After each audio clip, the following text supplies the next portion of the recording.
तुम्हीही त्यातलेच आहात का कारल्याची भाजी बघून नाकडोळे मुरडणारे का तर ती कडू लागते म्हणून? एक वेळेस या पद्धतीने कारल्याची भाजी बनवून बघा, बिलकुल कडू लागणार नाही, अतिशय चमचमीत लागते. त्यासाठी कारले घेतलेले आहेत, त्याला अशा प्रकारे गोल-गोल कापून घेतले, त्यातल्या पूर्ण बिया काढून घ्यायच्या. त्याला मीठ लावून घ्यायचं, मीठ लावून अर्धा तास साईडला ठेवून द्यायचं. अर्ध्या तासानंतर हे जे मिश्रण आहे त्याला छान असं पाण्याने 2 वेळा धुवून घ्यायचं आहे. कारल्यातलं पूर्ण पाणी पिळून घ्यायचं आहे.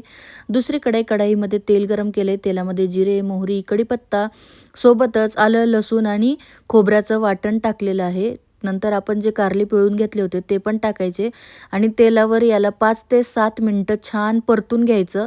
बिलकुल गडबड करायची नाही. तेलावर मस्त परतून घेतल्यानंतर मसाले टाकायचे. मसाल्यामध्ये लाल तिखट, हळद, मीठ, गरम मसाला, काळा मसाला, चिंचगुळाची चटणी आणि भाजलेल्या दाण्याचं कूट टाकायचं. परत एकदा व्यवस्थित मिक्स करायचं. थोडंसं पाणी टाकायचं. अर्धी वाटी पाणी टाकलेलं आहे. जास्त पाणी टाकायचं नाही आहे. थोडंसं मसाले एकजीव होईपुरतं पाणी टाकायचं. झाकण ठेवायचं 2-3 मिनिटासाठी छान वाफ काढून घ्यायची. 2-3 मिनिटांनी चेक करायचं कारलं शिजले की नाही, तर कारलं आपलं मस्त शिजले.